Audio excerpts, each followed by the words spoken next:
Keajaiban doa penjual tempe. Di Karangayu, Kendal, Jawa Tengah, tinggallah seorang ibu penjual tempe. Tak ada pekerjaan lain yang dapat dia lakukan untuk penyambung hidup. Meski demikian, nyaris tak pernah lahir keluhan dari bibirnya. Ia jalani hidup dengan riang. Tempe ini yang menjadi sandaran periuk nasiku, mengapa aku harus menyesalinya? Demikian dia selalu memaknai hidupnya. Suatu pagi dia berkemas. Mengambil keranjang bambu tempat tempe, dia berjalan ke dapur. Diambilnya tempe yang dia letakkan di atas meja panjang. Tapi, dadanya gemuruh. Tempe yang akan dijual, ternyata belum jadi. Masih berupa kacang kedelai, bahkan sebagian masih berderai, belum disatukan ikatan-ikatan putih kapas dari peragian. Tempe itu masih harus menunggu 1 hari lagi untuk siap dijual.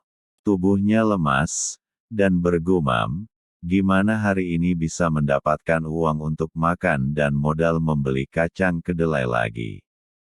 Di tengah kondisi yang tidak menentu tersebut, terbersit harapan di dadanya. Dia tahu, jika meminta kepada Sang Pencipta pasti tak akan ada yang mustahil. Maka, ditengadahkan kepala, dia angkat tangan, dia baca doa. Ya Tuhan, Engkau tahu persoalanku. Aku tahu Engkau pasti menyayangi hamba-Mu yang hina ini. Bantulah aku ya Tuhan, jadikanlah kedelai ini menjadi tempe. Hanya kepadamu kuserahkan nasibku. Dalam hati dia yakin, Sang Pencipta akan mengabulkan doanya. Dengan tenang, dia tekan dan mampatkan daun pembungkus tempe. Dia rasakan hangat yang menjalari daun itu.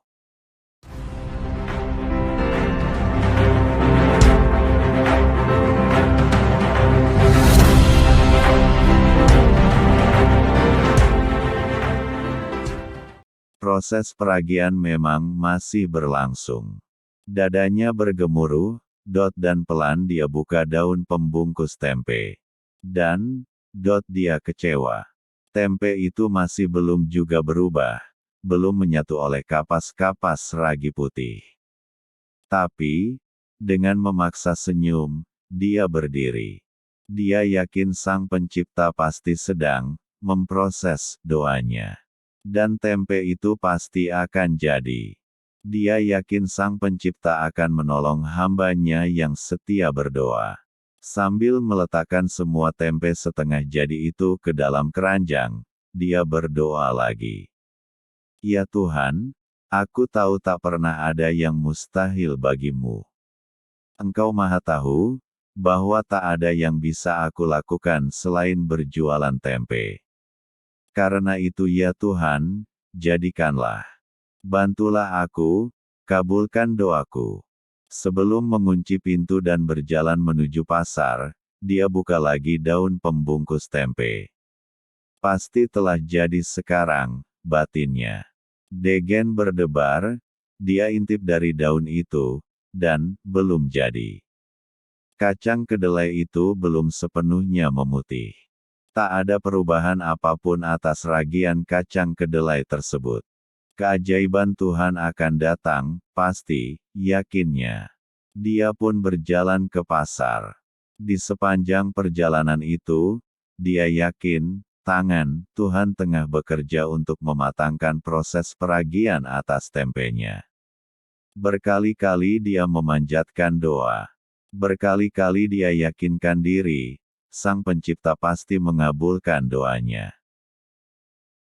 Sampai di pasar, di tempat dia biasa berjualan, dia letakkan keranjang itu. Pasti sekarang telah jadi tempe, batinnya. Dengan berdebar, dia buka daun pembungkus tempe itu, pelan-pelan. Dan, dia terlonjak, tempe itu masih tak ada perubahan. Masih sama seperti ketika pertama kali dia buka di dapur tadi. Air mata pun menitiki keriput pipinya. Kenapa doaku TDK dikabulkan? Kenapa tempe ini tidak jadi? Apakah Tuhan tak mau menolongku? Apa salahku? Demikian batinnya berkecamuk. Dengan lemas, dia gelar tempe setengah jadi itu di atas plastik yang telah dia sediakan. Tangannya lemas, tak ada keyakinan akan ada yang mau membeli tempenya itu. Dan dia tiba-tiba merasa sendirian. Tuhan telah meninggalkan aku, batinnya. Air matanya kian menitik, terbayang esok dia tak dapat berjualan. Esok dia pun tak akan dapat makan.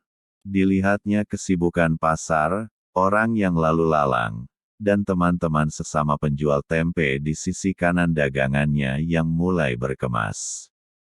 Dianggukinya mereka yang pamit, karena tempenya telah laku. Kesedihannya mulai memuncak. Diingatnya, tak pernah dia mengalami kejadian ini. Tak pernah tempenya tak jadi. Tangisnya kian keras. Dia merasa cobaan itu terasa berat. Di tengah kesedihan itu, sebuah tepukan menyinggahi pundaknya. Dia memalingkan wajah, seorang perempuan, parubaya, tengah tersenyum, memandangnya. Maaf Bu, apa Ibu punya tempe yang setengah jadi? Capek saya sejak pagi mencari-cari di pasar ini, tak ada yang menjualnya. Ibu punya. Ibu penjual tempe itu bengong. Terkesima. Tiba-tiba wajahnya pucat. Tanpa menjawab si ibu cantik tadi, dia cepat menadahkan tangan. Ya Tuhan, saat ini aku TDK ingin tempe itu jadi. Jangan Engkau kabulkan doaku yang tadi. Biarkan sajalah tempe itu seperti tadi. Jangan jadikan tempe. Lalu segera dia mengambil tempenya. Tapi, setengah ragu, dia letakkan lagi. Jangan-jangan sekarang sudah jadi tempe. Bagaimana Bu? Apa Ibu menjual tempe setengah jadi? Tanya perempuan itu lagi. Kepanikan melandanya lagi. Duh Gusti, bagaimana ini? Tolonglah ya Tuhan jangan jadikan tempe ya. Ucapnya berkali-kali. Dan dengan gemetar, dia buka pelan-pelan daun pembungkus tempe itu. Dan apa yang dia lihat, sahabat? Di balik daun yang hangat itu, dia lihat tempe yang masih sama. Belum jadi, pekiknya tanpa sadar. Segera dia angsurkan tempe itu KPD si pembeli. Sembari membungkus, dia pun bertanya kepada si ibu itu. Kok ibu aneh ya, mencari tempe yang belum jadi? Oh, bukan begitu, Bu. Anak saya yang kuliah S2 di Seoul ingin sekali makan tempe, asli buatan sini. Nah, agar bisa sampai sana belum busuk, saya pun mencari tempe yang belum jadi. Jadi, saat saya bawa besok, sampai sana masih layak dimakan. Oh ya, jadi semuanya berapa, Bu? 5. Agak ragu, 50.000 Bu, kalau kemahalan boleh Ibu kurangi, karena memang tempenya belum jadi. Kalau jadi tempe, harganya berapa Bu? Wah kalau jadi ya bisa sampai 200.000 Bu. Ini Bu, 300.000, yang 200.000 tempenya, yang 100.000 ucapan terima kasih sih, sebab kalau Ibu tidak ada tempe yang belum jadi, anak saya pasti amat kecewa, gak bisa makan tempe Indonesia. Ibu itu bengong, menangis dan terus berdoa sampai di rumah. Saudaraku, dalam kehidupan sehari-hari, kita acap berdoa dan memaksa Sang Pencipta untuk memberikan apa yang menurut kita paling cocok untuk kita sesegera mungkin. Dan saat doa kita tidak sesuai harapan, kita merasa doa kita tidak dikabulkan, merasa diabaikan, merasa kecewa dan merasa ditinggalkan oleh Tuhan Sang Pencipta. Padahal di balik itu Tuhan telah memiliki rencana besar yang terbaik untuk kita. Catat ya, semua rencananya adalah selalu sempurna.